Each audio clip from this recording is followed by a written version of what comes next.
Yesu nashimwe bene data nshuti z'umusaraba, abakunzi b'umwami Yesu, abakunda ko avugwa neza, abakunda ko izina rye ryubahwa kandi icyubahiro cye n'ubundi yavuze ko atazagiha undi. Dushimiye Imana kubw'uburinzi bwayo bukomeye, dushimiye Imana ko ariyo yabanye natwe muri uyu mwaka utambutse. Twabonye ineza ye, twabonye ukuboko kwe, twabonye kurindwa gukomeye tugeze uyu munsi. Dufite impamvu zo gushima Imana yacu, ni ukuri rihabwa icyubahiro. Reka dusenge n'ubundi tuganire ku ijambo ry'Imana. Turagushimiye Mana nziza, Mana nkuru, Mana y'ubushobozi, Mana ishobora byose by'abantu batashobora. Tuguhimbarije ko wanesheje, tugushimiye ibyo wakoze muri uyu mwaka, kandi turakwinginze n'ubundi ngo ukomeze kuba mu ruhande rwacu. Bana natwe muri uyu mwanya tuganira kuri iri jambo, Mwuka Wera twunguke mu izina rya Yesu Kristo, amen. Imana yacu ni ukuri ntihabwa icyubahiro. Nk'uko mubizi, uyu muyoboro intego yacu ni ukuba ari inkuru nziza y'umwami Yesu. Nta yindi nkuru muzasanga aha, nta yindi nkuru tuzabara. Tuzavuga gukiranuka kw'Imana yacu umunsi wire, kuko ntituzi umubare wabyo. Imana ishimwe. Reka dusome ijambo ry'Imana, n'ubundi intego ni ugushima Imana. Igihe turimo nicyo gushima Imana. Amashimwe yo ni menshi, kandi nawe ufite impamvu zagutera gushima Imana, nanjye ndazifite. Uko byagenda kose dufite impamvu nyinshi zo gushima Imana. Imana ntihabwa icyubahiro. Reka dusangire ijambo ry'Imana. N'ubundi ni Zaburi twatangiriyemo iki gikorwa cyo kuganira uku nguku. Zaburi 147 twatangiriye ku murongo waho wa mbere. Ni intego twatangiriyeho, umuntu wese azajya abizirikana. Yesu avuga neza official. Umunsi dutangiza uyu muyoboro, iri jambo niryo twatangiriyemo. N'ubundi reka twongere turisome. Ni igihe cyiza cyo gushima Imana. Imana ishimwe cyane. Aranditse ngo haleluya, kuko ari byiza kuririmbira Imana yacu ishimwe, ni uko igikundiro kandi gushima kurakwiriye. Uwiteka yongera kubaka Yerusalemu, ateranya abimuwe bo mu Bisiraheli, akiza abafite imitima imenetse, apfuka inguma z'imibabaro yabo, abara inyenyeri akazita amazina zose. Umwami wacu arakomeye, ni umunyambaraga nyinshi, ubwenge bwe ntibugira akagero. Uwiteka aramira abanyamubabaro, acisha abanyabyaha bugufi, akabageza hasi. Muririmbire Uwiteka, mumushimire ibyo yakoze, mumuririmbire ku nanga. Imana yacu ishimwe, Imana yacu ishimwe. Nanga turasoreza. Imana ihabwa icyubahiro. Intego ni ugushima Imana. Ese ufite ibyo ushima Imana? Ari igihe ubaza umuntu uti se muri iyi minsi uri gushimira Imana iki? Ati oya, ibintu byarayoberanye, nta shimwe rwose, nta kintu mfite cyo kuvuga. Ariko ni ukuri no kuba uhumeka, kuba uri amahoro, kuba uvuga bigakunda, kuba ufite umwuka utawuguze kandi wanawuguze nabwo, burya ukaba wabashije kuwishyura, ukabona biri gukunda ahantu hose. Njyewe nasanze tuhasanga ishimwe. Turi gushima Imana rero ibyo yakoze muri uyu mwaka utambutse. Turi gushima Imana uburyo yaturinze, turi gushima Imana uburyo yabaye mu ruhande rwacu, turi gushima Imana uburyo yagiye idutabara mu bikomeye by'uburyo butandukanye. Turi gushimira Imana ukuboko kwayo kwaturamiye. Imana nishimye cyane. Muririmbire Uwiteka, mumushimishe inanga, mumushimishe. Uburyo bwose dufite bwo gushima Imana tubukoreshe dushima Imana. Imana yakoze imirimo itangaje. Niyo mpamvu Dawidi yavuze ngo ni byiza kuririmbira Imana yacu ishimwe, kandi gushima kurakwiriye. Ni byiza, ni ukuri ni byiza. Ni iby'igikundiro ko dushima Imana, ni iby'igikundiro ko tunezererwa Imana y'agakiza kacu, tukanezererwa imirimo yayo yadukoreye mu minsi yose duhereje inyuma yo kubaho kwacu. Ineza y'Imana twabonye tukayishimira. Nkunda kuvuga ngo ntibikwiye ko tubaho tuganya, dusaba gusa, duhuzwa n'Imana no kujyana ibyifuzo. Hari igihe umuntu abaho imbere y'Imana hatinda cyane, afite ibyifuzo, yaba afite ibyo ashaka gusaba Imana, akagaruka ejo akagaruka, ariko byasubizwa ntazongere kwegera Imana ukundi, ntazongere kuhahinguka akumva ibyo byakemutse. Ariko ni byiza kuririmbira Imana yacu ishimwe, ni uko igikundiro rwose gushima kurakwiriye. Dufite impamvu zo gushima Imana. Rero ari abantu wenda bitewe n'ubuzima barimo, naho baherereye, igihe uko kibatwaye, n'akazi birirwamo, batari bubone umwanya wo gushima Imana, ariko munyemerere mwebwe turi bubane dushime ku bwabo ngabo, dushime Imana ibyo yakoze muri uyu mwaka, kuko ni byinshi maze iminsi ntekereza Imana imirimo iba yarakoze, nkumva ahari tubaye tubishyikiriza ubwenge twaba dufite amashimwe, twaba turi gushima Imana, twaba turi gushima, mbese ishimwe ritarimo gucika. Narebye mu ngendo dukora uburyo Imana irinda abantu bateze moto, bamwe mu mihanda mibi, ahantu hagoye, ukuboko kwiza kw'Imana kukarinda ugutwaye, nawe kukakurinda. Rimwe na rimwe wagiye unyura ku bandi byabo byarangiye, ariko wowe ukaba amahoro. Ndeba uburyo ukuboko kw'Imana kurindira abantu muri bisi, rimwe na rimwe baba barimo ari nka 70, bamwe bahagaze abandi babyigana, ariko Imana ikabatwara ikoresheje uwo yahaye uwo murimo wo gutwara, akabajyana akabageza aho bagiye, nta kikuba gicitse, nta kintu babaye. Ndavuga ngo Imana ikuyishimye. Ndeba mu gicuku cy'ijoro iyo dusinziriye, hari abantu bagira ibyago byo kugira inzozi mbi, akarararota yiruka, akarararota afite ibyo yikoreye, akarararota asimbuka imikingo, akarararota yinjira mu mwobo yihisha afite ibimwirukaho, ariko ukabona igitondo kiratangaje, ukabona ubaye amahoro, ukabona ukagutse uri muzima, ukabona imishinga yawe irakomeje, ukabifata nk'ibisanzwe. Muri byaremye ngo mu buzima hari ibyiza tubona, ngewe mbona cyangwa wowe ubona, ngo tukabifata nk'ibintu bisanzwe. Nabona ndi guhumeka nkagira ngo ni ibintu bisanzwe, nabona nicaye imbere y'ameza ninganiye nayo ndi gufata ifunguro nkaba nagira ngo ni ibintu bisanzwe, nabona ndyamye nkasinzira nkagira ngo abantu bose bagiye mu buriri barasinzira. Oya, ntabwo ari uko bigenda. Hari abantu binjira mu buriri amasaha yose agize ijoro, akarinda atandukana adasinziriye, agahora kwa muganga ngo bamuhe ibyo kumufasha gusinzira. Nyamara wowe urasinzira, no kugira ngo bagukangure bigasaba kuvuza ikintu kugira ngo ubashe gukanguka ukomeze imirimo yawe. Iryo ni ishimwe ukwiye kubushimira Imana, igitangaza Imana yagukoreye, yakuremeye ibitotsi, iyo usinziriye ugubwa neza. Imana ishimwe. Hari abandi basinzira n'ubundi nabo bagaherayo ntibakanguke, ababa bajya kubabaza bati ko mutakangutse ngo tujye mu mirimo, bagasanga umwuka waheze, bati kanaka yaryamye ariko yahezeye ntabashe ukanguka, yishwe n'iki? Bati ntabwo tukizi. Imana yo mu ijuru wowe yarakurinze, wowe yarakurengeye, wowe yarakuramiye, wowe yarakurokoye, nanjye yabinkoreye ityo, none uyu munsi turi amahoro. Imana ishimwe. Hari abandi twagiye twumva bazinduka bakambara neza, bakajya mu kazi, bakicara mu ntebe nziza mu biro bakoreramo, bakegera imashini bagatangira gukora akazi, igihe cyagera bakitura hasi ngo bakaba barapfuye, bakavuga bati ngo ni stress zibishe, ngo bamaze iminsi bataruhuka, n'ibindi bitandukanye bishobora kujyana abantu. Ariko wowe wahereye mu kwezi kwa mbere ujya mu kazi kawe, wicara imbere y'imashini, cyangwa se ujya no mu bindi ukoresha ibindi bikoresho byari no kuguteza impanuka n'ibindi, ariko ubona umwaka urawusoje uri amahoro. Ikintu cyatuma udashima Imana ni kimwe data. Imana yakoze imirimo itangaje, Imana yakoze imirimo ikomeye, Imana ishimwe cyane. Ejo bundi nari ndi kwa muganga mbona ababyeyi bazanye umwana wari wafashe amasaro ayashyira mu mazuru, aragenda ajya gusa naho aheza umwana umwuka. Ndavuga ntase Mana, ukuntu Imana yarinze abana bawe ari 3, ari 2, ari 5, ari bato nta wakontorora undi, ariko ikabarinda, ukuboko kwayo kukabaramira, ukabona umwaka urawusoje bose muri kumwe. Rimwe na rimwe ugasanga nta n'ibitaro warayemo, ugasanga Imana yarakuramiye, ugasanga n'uwarwaye wenda ni gripe yarwaye nabwo ahita akira.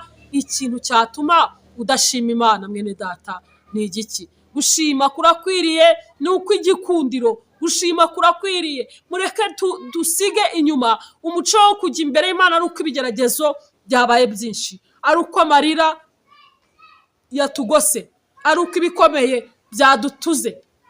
Ahubwo twitoze gusanga Imana tugiye gushima, twitoze kugera imbere y'Imana tugiye gushima ibyo yakoze. Imana ishimwe cyane, Imana ihabwa icyubahiro.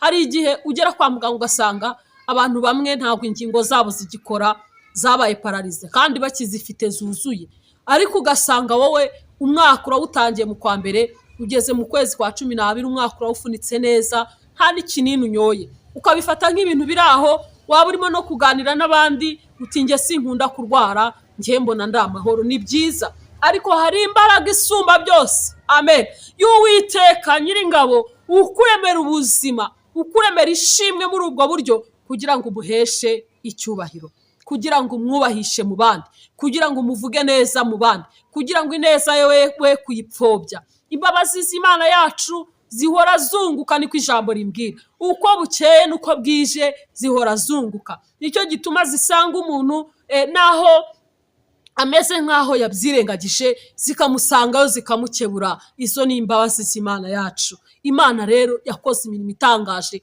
Ni byiza kuririmbira Imana yacu ishimwe, ngo ni Imana y'imbaraga nyinshi, ngo ibara inyenyeri ikazihamagara zose ikazita amazina. Nyamara njyewe niyo nareba mu kirere cyaho ntuye nkareba hejuru, ntabwo nabasha kubara iziri hejuru yanjye gake ngo menye ngo ni zingahe. Ariko uyu munyembaraga Imana abara inyenyeri zose akazita amazina, kandi akamenya uburyo azihamagara. Ahamagara imisozi ikitaba, ibiremwa byose yabihamagaye biritaba. N'umunyembaraga rero. Ni byiza kuririmbira Imana yacu ishimwe, nuko igikundiro kandi gushima kurakwiriye. Nyemerera mwene data, umunsi ugira ishimwe, umunsi uzirikana ineza y'Imana.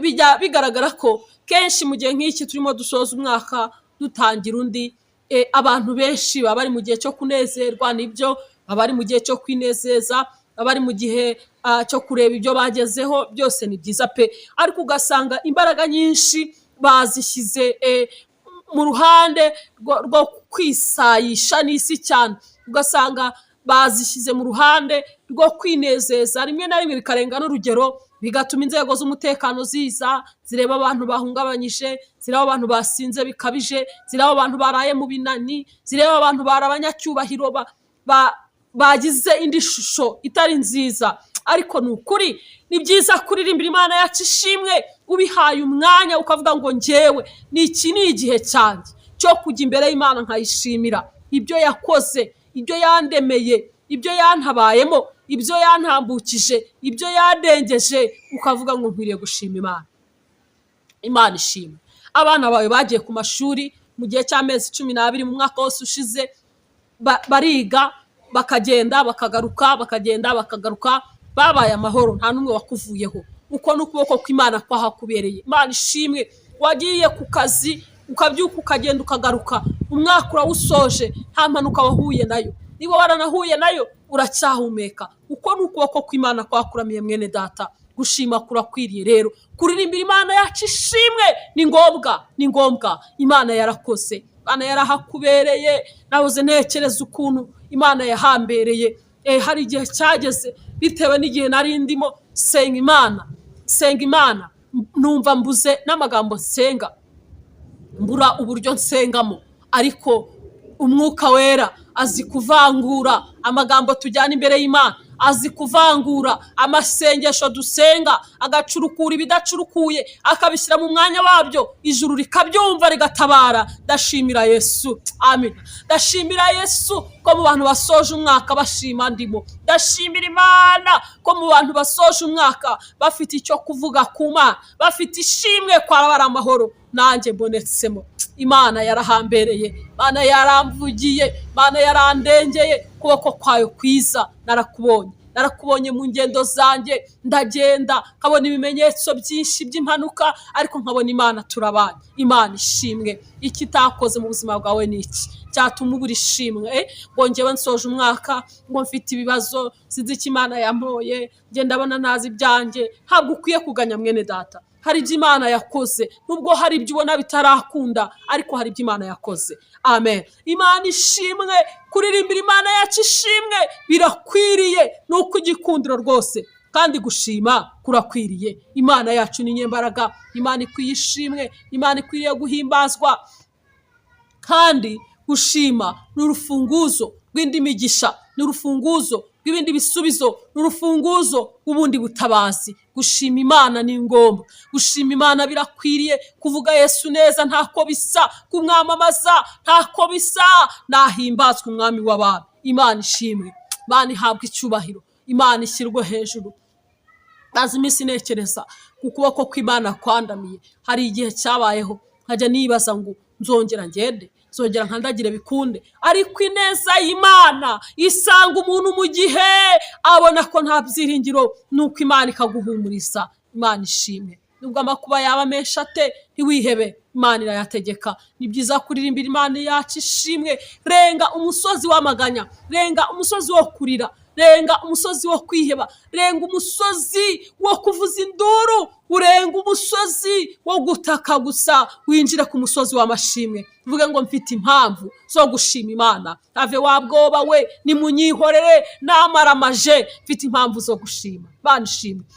Muri ibyo bavuga ngo have wabwoba we, nimunyihorere namaramaje kujya mu ijuru. Kandi ngo abantu baca intege umuntu, ngo abamubwira ibica ntege ngo abo nibo bazagwa. Rero bwira umutima ngo komera, ahubwo gwiza ibyiringiro. Yakoze biriya ntaho yagiye, n'ubundi isongera. Imana ishimwe. Rebera Imana mu byo yakoze, ntukajye utekereza gusa ku bitarakunda, ahubwo Imana ibyo yakoze ni ukuri ubireberemo Imana yawe, wongere uyinezererwe, wongere uyishime. Imana ishimwe. Dushimiye Imana rero ku mashimwe n'imirimo n'ibitangaza Imana yakoze mu kwezi kwa mbere. Abo turi bubane dushimiye Imana ku ngendo zose zakozwe mu kwezi kwa mbere, ko Imana yarinze abantu. Dushimiye Imana tungo yubatse mu kwezi kwa mbere, ko Imana yabanye n'abantu. Dushimiye Imana ab'Imana yakuye mu nzu y'imbohe, ko Imana yabikoze. Dushimiye Imana ab'Imana yagaburiye bashonje, dushimiye Imana ku bwabo. Dushimiye Imana ko hari abantu ukuboko kwayo kwaramiye bageze mu gihe babona urupfu rubageze imbere. Imana ishimwe. Haleluya. Dushimiye Imana ingo yasannye zari zisenyutse. Dushimiye Imana ku mashimwe y'ukwezi kwa kabiri, ibyo Imana yagukozemo, ab'Imana yagutabayemo, ab'Imana yarokoye, ab'Imana yahaye kubyara, ab'Imana yahaye guheka, ab'Imana yarindiye ku maseta. Dushimiye Imana. Ni byiza kuririmbira Imana yacu ishimwe, nuko igikundiro rwose, kandi gushima kurakwiriye. Haleluya. Dushimiye Imana kwezi kwa gatatu abo yakoreye ibitangaza, nawe nuza kwiyumva muri abo uvuge ngo gushima kurakwiriye. Ni byiza kuririmbira Imana yacu ishimwe, kandi gushima kurakwiriye. Imana ishimwe. Dushimiye Imana ukwezi kwa kane ab'Imana yarinze n'imvura nyinshi mu gihe kigoye, kuboko kwayo kukabaramira, ingendo zabo zikaba amahoro, abari batwite bakabyara, bari bafite ubukwe bakabukora, bari babuze uwo kubwira bakabona Imana ibateze amatwi. Dushimiye Imana. Gushima kurakwiriye. Ni byiza kuririmbira Imana yacu ishimwe, nuko igikundiro rwose, kandi gushima kurakwiriye. Dushimiye Imana kwezi kwa gatanu ibyo yagukozemo. Dushimiye Imana kwa gatandatu n'ukwa karindwi, kwa munani n'ukwa cyenda, ukwa cumi, ukwa cumi na kumwe, ukwa cumi n'abiri. Dushimiye Imana imirimo yose yakoretse muri uyu mwaka. Imana nishimye. Reba nawe igihe wateguraga ubukwe, wabonaga bizagenda gute? Wabonaga ari ndu uzakumva? Wabonaga inkunga izakugeraho izaturuka kwande? Imana se ntiwayibonye? Kuboko kwayo se ntikwakuramiye? Imana nishimwe. Ni byiza kuririmbira Imana yacu ishimwe, kandi nuko igikundiro gushima kurakwiriye. Ibuka igihe wari utwite, ubona ntawe kukurokora, uvuga ngo noneho iyi zampitana, uvuga ngo bambwiye ko bizarangira. Imana yarakurengeye, Imana yarahagukuye, Imana yakuremeye ishimwe. Dushimiye Imana. Haleluya. Imana nishimwe. Dushimiye Imana. Ibuka ya madeni wari ufite, uvuga ngo bizagenda bite, indi uzantabara ko mbona nanzira ihari. Dushimiye Imana kubw'abantu Imana yishyuriye amadeni muri uyu mwaka. Imana nishimwe. Haleluya. Dushimiye Imana rero. Imana hari imirimo myinshi yakoze, abantu batari kwishoboza, abantu batari gushobora. Dushimiye Imana. Igihe wari urwaje umuntu mu bitaro, uvuga ngo ahari ntago bizakunda, uvuga ngo ntabwo nzamutana ari muzima, none si Imana ntiwayibonye? Dushimiye Imana kubw'iryo shimwe. Nanjye fatanije nawe gushima igitangaza cyakoretse muri icyo gihe. Imana nihabwe icyubahiro, Imana niramburirwa amaboko, Imana nishyirwa hejuru. Iyo yakoze turayishimiye. Amen. Imana ishimwe. Abo yahaye amazi yo kunywa, babona umwuma ubabanye mwinshi, babona inzara, babona gukobwa n'abantu, babona kwangwa n'abantu. Imana turayishimiye. Imana ishimwe. Imana ihabwa icyubahiro. Dushimiye Imana ku bari barwaye indwara zidasobanutse, zidafite ubusobanuro, baganga batazibona, ariko Imana ikabarokora. Dushimiye Imana.